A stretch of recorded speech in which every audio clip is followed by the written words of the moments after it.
Geordie Journo's back here as ever at the Newcastle United training ground ahead of Newcastle United's Premier League trip to Arsenal on Saturday. Myself and Jordan have been speaking to Eddie Howe, and after we've both been off this week, but catching up with everything, obviously Dan Ashworth on gardening leave now. That was a big talking point of Eddie Howe's press conference. Injuries being another one, couple injury boosts, or a few injury boosts actually. And then general stuff around what is a big game for Newcastle United, having not beaten Arsenal at the Emirates since 2010, that Andy Carroll header. But Eddie Howe, as we said, has a decent record against Arsenal all in all. 0-0 draw at the Emirates last year. Beat Arsenal earlier this season at St James's Park, and obviously beat them back in Eddie Howe's first season at the club 2-0 as well. But yeah, Jordan, what were your big takeaways from Eddie Howe's press conference this morning? Yeah, should we start with the injuries as well? As always, do. We're always going to start with injuries. I think it's positive news, isn't it? Rare positive. Yeah, injury. I expect a double injury boost this weekend. I expect to see both Joe Willock and Alexander Isak back in the squad. Both trained this week. Eddie Howe didn't say that. No, he didn't. He said he got asked, will he be involved tomorrow? And Eddie Howe's response was, let's wait and see. They've got to get through another training session today. So, unless the breakdown in training, which will be taking place in the next hour or so, we should expect to see them both in the squad. And a massive boost. It goes without saying. Obviously, Newcastle without a recognised striker last weekend. Anthony Gordon started that game up front, actually did alright, made some sort of intelligent runs, etc. But then it got really sort of messy, if you like, when Harvey Barnes went in there and Jacob Murphy went in there. It was Newcastle really struggled in the latter part of that game because they didn't have an out-and-out striker. So Isak for me has to go straight back in. But I think Eddie Howe in many ways will be mindful of his fitness and obviously a recurring groin problem he's had it all season. I don't think Isak will start tomorrow, to be honest with you, Dom. I think possibly he could, just based on what Eddie Howe said last week about him being very, very close for the Bournemouth game, and maybe they've done that thinking, right, we'll keep him out of Bournemouth completely, because putting him on the bench last weekend probably wouldn't have helped. It would have helped Newcastle, but it wouldn't have helped Alexander Isak get back to full fitness. Yeah. So I think maybe they've rested him last weekend with the plan of starting him up front at the Emirates. But yeah, I think we don't know how he's going to train today or how he's trained. We can only take Eddie Howe's word for it. And I think if it was up to me, I'd start him. I think you have to at the Emirates, but depends on his fitness situation. And then Joe Willock, I wouldn't expect him to start. He's been out for 3 months. He's barely played any football this season, but that's another big boost because Newcastle's midfield is very depleted, and that was a question I asked Eddie Howe. I mean, I've been spending too much time around Liam Kennedy because I said, Eddie, you've been flogging Lewis Smiley, and he went, well, I wouldn't use that term, but I get your point. You understood. I don't think he liked the term as such, but he totally understood flogging the question. Flogging a 17-year-old doesn't sound right, does it not? But so blame Liam. Yeah, I'll credit that to Liam. So Joe Willock being back in contention. Obviously, Eddie Howe, the way he was talking, that obviously mindful of keeping him fit, keeping Alexander Isak fit, because recurring injuries are a big problem and have been a big problem for those two players this season, where Joe Willock, Achilles, a setback, and Alexander Isak, it seems, after a run of so many consecutive games, he feels that groin again and then misses a few games, as he has done for the past, he's approaching a month out with that groin injury.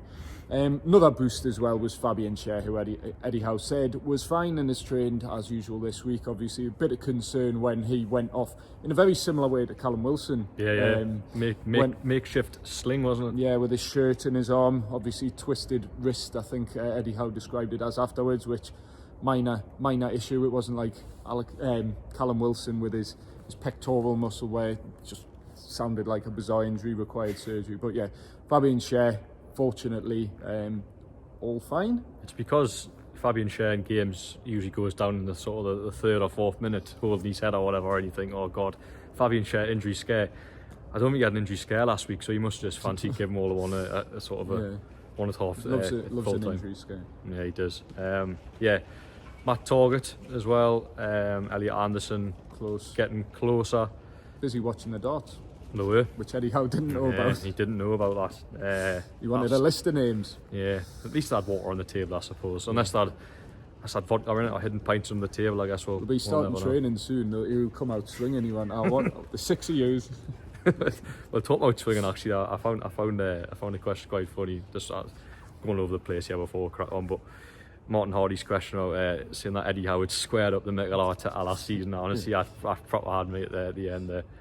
He disputed that turn of phrase as well. I wish he did square up. You're painting a picture there that didn't come across to me in that way, but yeah, squaring up to Mikel Arteta. Obviously, the feisty encounters, these Newcastle v Arsenal. I think Newcastle rubbed Mikel Arteta up the wrong way a few times. The times they've played recently, obviously, bit of controversy last time out with Anthony Gordon goal, which I think if you're from a Newcastle persuasion, you sort of question why it was so controversial. But obviously, Arsenal kicked up a fuss, and then obviously the Bruno stuff where he could have conceivably been sent off, though as could Kai Havertz in that reverse fixture.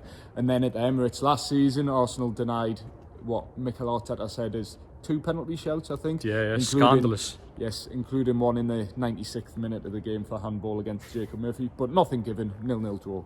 And yeah, so there've been feisty encounters. I don't think Mikel Arteta likes Newcastle based on what he's saying. I don't think Eddie Howe likes Mikel Arteta. I mean, Eddie Howe would never admit that. No. If Eddie Howe doesn't like Mikel Arteta, Jason Tyndall certainly doesn't like Mikel Arteta. So, no, there's a little bit of bad blood between the two sides. I think that they're all, as you mentioned, they're always feisty encounters. I've seen that in past seasons, and I think, looking at Arsenal fans on Twitter, they're ready to give Newcastle United a hostile atmosphere at the Emirates. I'm not sure hostile and Emirates has ever been in the same sentence, but we'll see tomorrow. We'll see if the Arsenal fans are up for it, because Newcastle ultimately are going to have to be at their best and more to even get a result at the Emirates tomorrow. We talk about one of the questions in there about Newcastle's leaky defence and Arsenal's free scoring. I think Arsenal was at 11 goals in the last 2 Premier League games.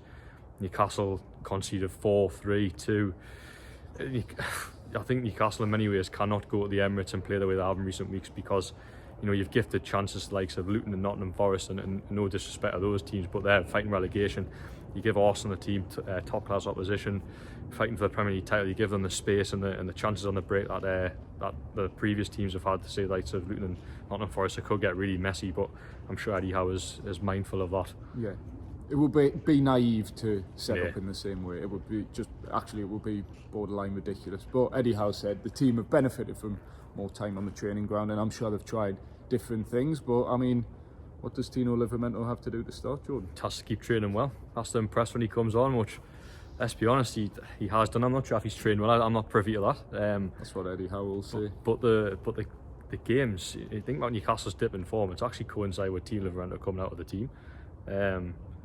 I don't think he could do anything more, to be honest. I think it's just, Eddie Howe is a big Dan Burn fan and will stick by Dan Burn no matter what, and I understand that, because he's been a good signing for him. But for me, Tino, in the games that he's played this season, has barely put a foot wrong. I think, has he played a bad game? He might have. I might have a short memory here, but certainly if he has played a bad game, it's been a one-off. So yeah, that was one of my questions here, because I think if we talk about the leaky defence, I think the left-hand side has been obviously a real problem to that. And for me tomorrow, I wouldn't be persistent with Dan Burn at left back up against Saka.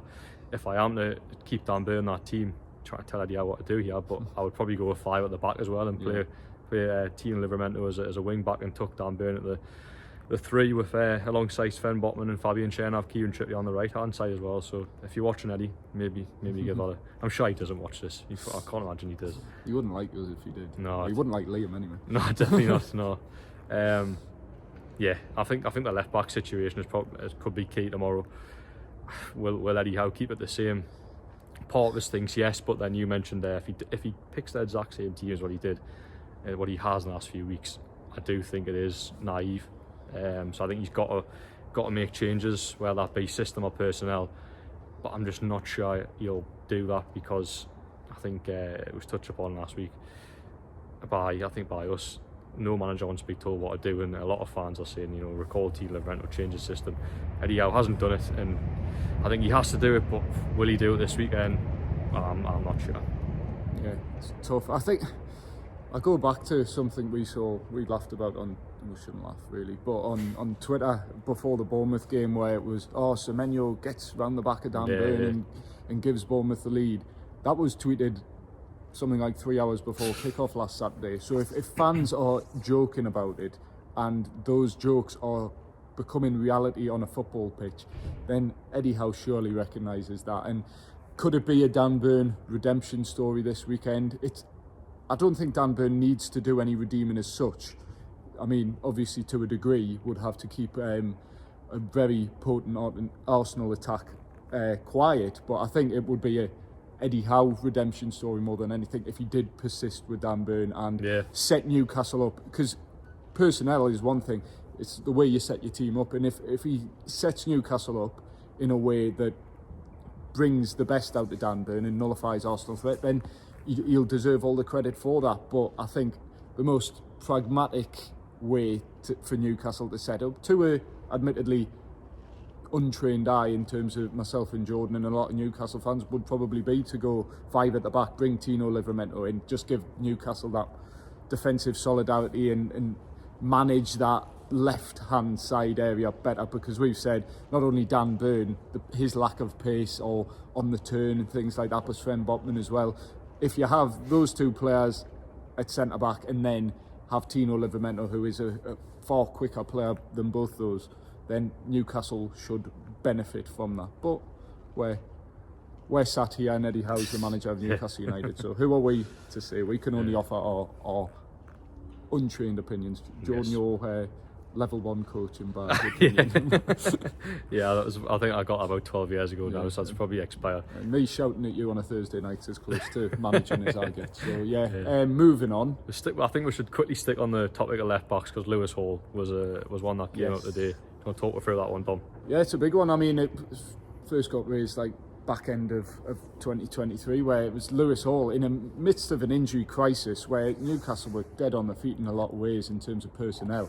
Lewis Hall was still not getting a sniff, and Eddie Howe's reverted to playing Tino Lio, although he's probably now seen as a full back rather than a right back, but playing him technically out of position over Lewis Hall, and the suggestion that he doesn't quite trust Lewis Hall to do that job at left back, and he's since made those comments about Joe White. He trusts what he's seen from him in training. That's why he got on the pitch, and Lewis Hall remains an unused substitute in recent weeks. So Eddie Howe was asked directly, has Lewis Hall triggered the obligation to buy, closing his loan move from Chelsea?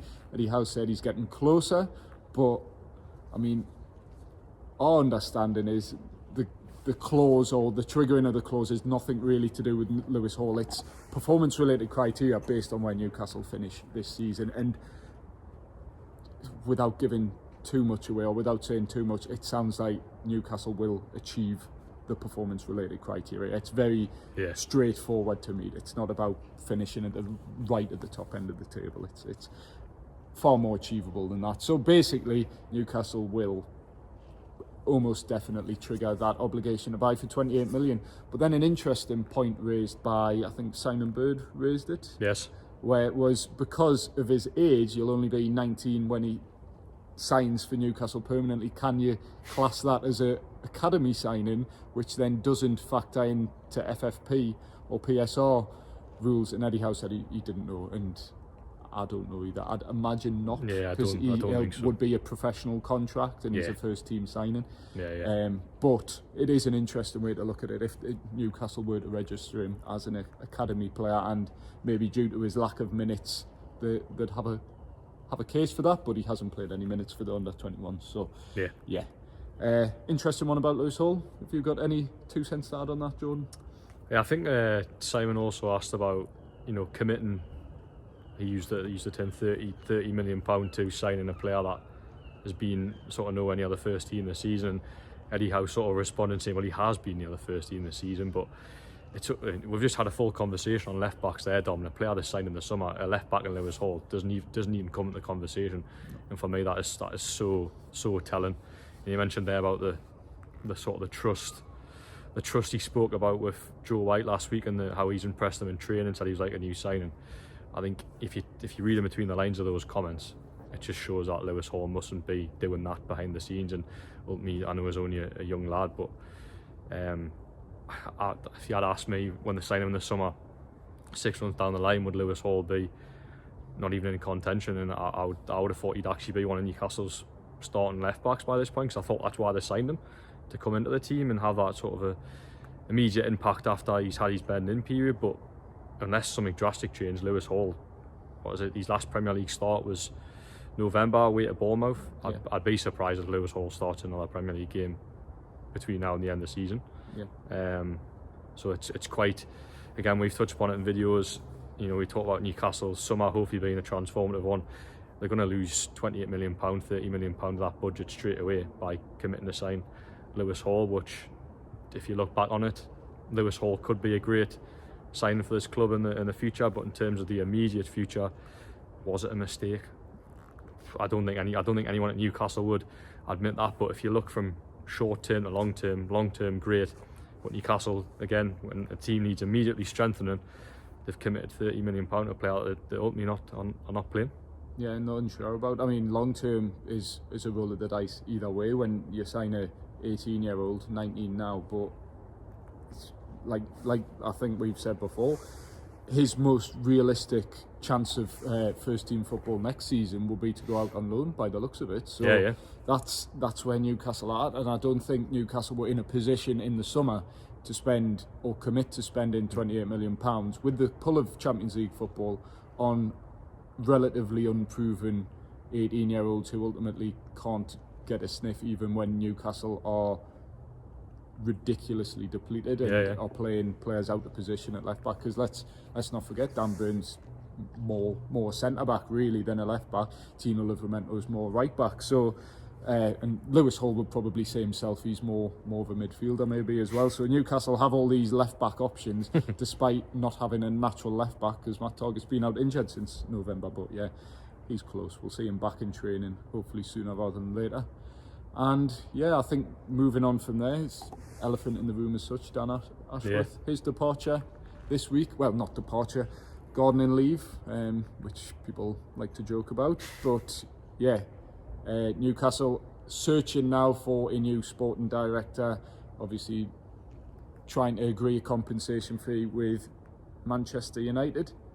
And yeah, what was the situation you got from what Eddie Howe had to say? Because it wasn't a warm send-off he gave Dan Ashworth. It was cold, wasn't it? Yeah. We debated whether it was frosty or cold, but we settled on cold. It wasn't quite frosty. It was cold. He was almost asked in many ways to give a tribute of the work Dan Ashworth had done at the club by saying, you know, how do you sum up his time at Newcastle? And Eddie Howe said, I don't think it's right that I comment on that. So asked various other questions. So surprise, we were kicked out of Newcastle United's training centre. Regular watchers of this channel will know that is a regular occurrence. So yeah, we were talking about Dan Ashworth, wasn't it? Yes, we were contemplating Eddie Howe's cold sort of send-off. Yeah, it was cold.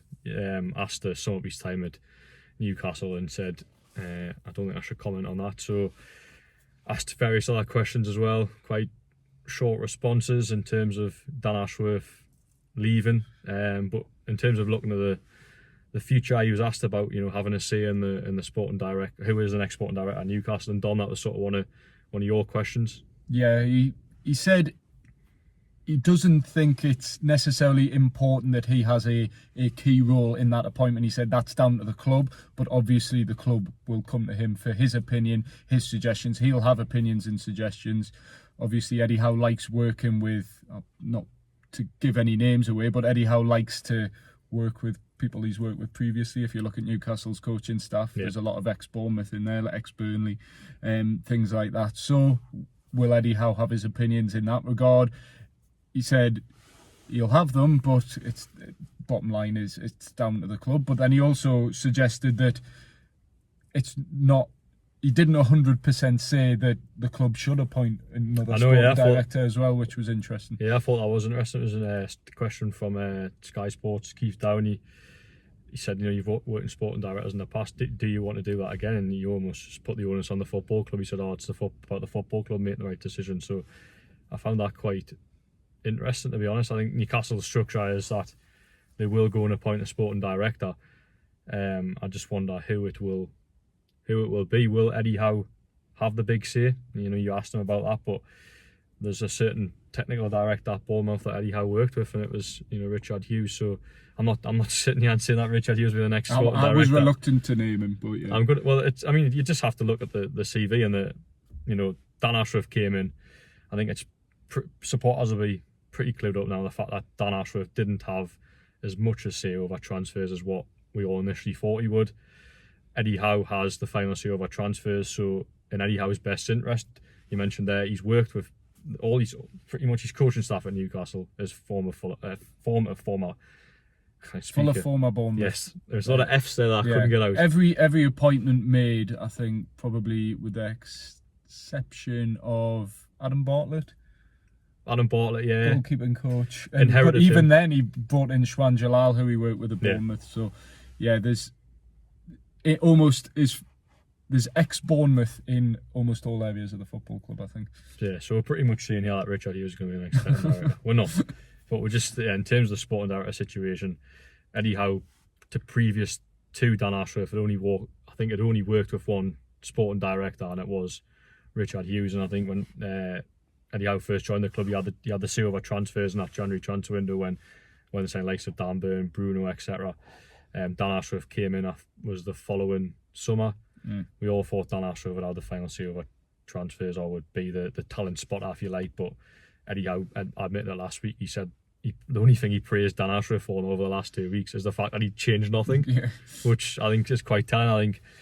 I think if it was up to Eddie Howe, I think he would keep it the structure the way it is. He would have the final say over transfers. Ideally, he would have a sporting director that he knew.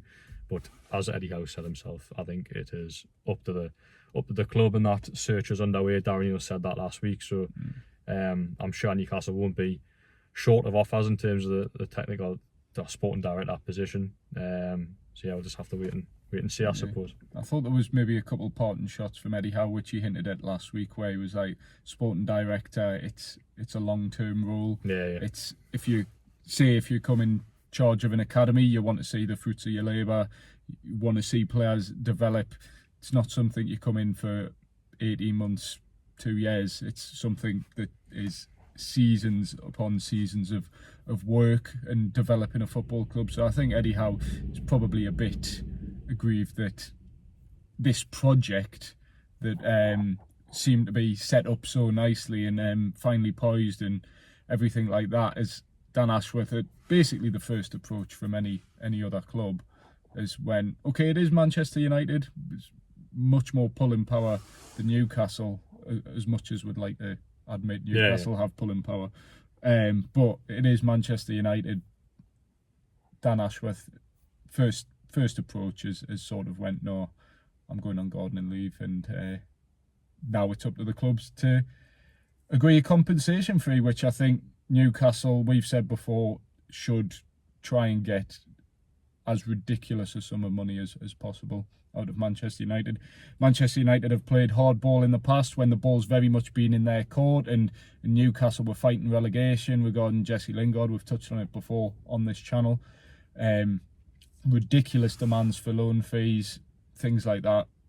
Newcastle, the ball's in their court in regard to Dan Ashworth. So I think get something that would completely unlock PSR in the summer. £20 million, you spread that over a few years, you can make a few big signings with that. So yeah, I thought another telling response from Eddie Howe was, have you spoken to Dan Ashworth over the past week? Yeah. And he went, no. Oh no, sorry, yes I have. That's a lie, I have.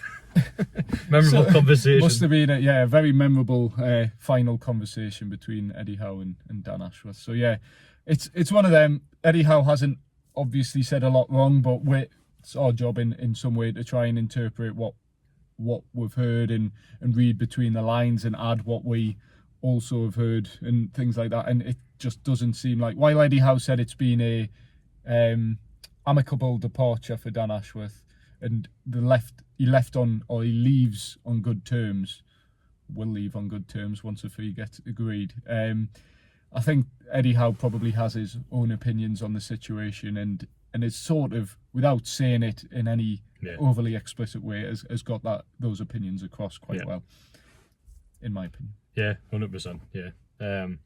just the Sir Jim Ratcliffe comments as well about Newcastle demanding an absurd fee. I think that was put Eddie Howe. Again, entitlement of Manchester United is just we could sit here all day and talk about that. I think seeing there's if I'm at Newcastle and I see those comments, it makes me even more determined to hold out. Because as you mentioned there, the entitlement, just because you come to Newcastle, you want their sporting director, fine, that's great, but pay the money. Pay the money. You was here for 20 months. We all thought Dan Ashworth was going to be here for the long term and oversee what's going to be an exciting transformation in the club. Manchester United have almost put an end to that by their approach, so you've impacted Newcastle. So if you want them, pay the money, and if it is 20 million that Newcastle want, then I think Newcastle should absolutely hold out for it. Up yours, Sir Jim.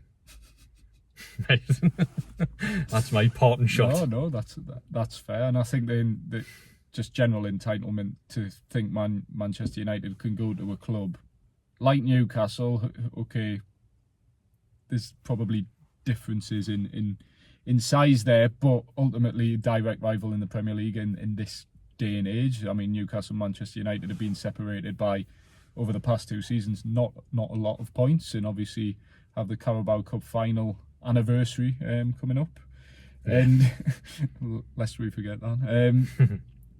So yeah, I think Newcastle well within the right and should hold out for as much as possible, because what have they got to lose at the end of the day? Dan Ashworth. I mean, by the sounds of it, Eddie Howe is more than comfortable with the situation and going into the summer, but that what we discussed last week, the whole intelligence side of things, if Newcastle are going to let Dan Ashworth go to Manchester United before the summer transfer window, with all that intelligence, all that plethora of knowledge of Newcastle's transfer strategy, then Newcastle should absolutely hold out for as much money as possible. So yeah, I think everyone will be in agreement of that, unless you're from a Manchester United point of view. But yeah, I think that's probably it. I think that's it. Yeah, we've for a short video, we've gone on for a long time now, but I suppose in the end, although there was probably a fewer subjects than there is over the last few weeks, there was a lot of talk about and sort of reading between the lines, and as you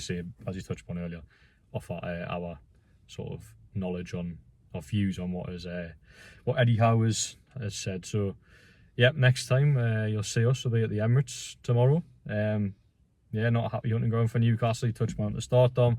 They haven't won there since 2010. Do I give them much hope of getting a result tomorrow? I suppose we've got to be optimistic. We can't sit here and completely rule them out, although we haven't been, if you watch our reviews, we haven't been totally impressed with Newcastle over the last few weeks. So yeah, they've got to get a lot right tomorrow to get a result.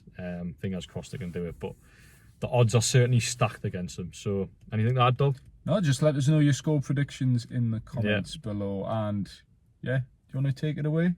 I can do, yeah. I don't usually flow with it quite well, but anyway, yeah. If you like what we do, please like, comment, share, and subscribe.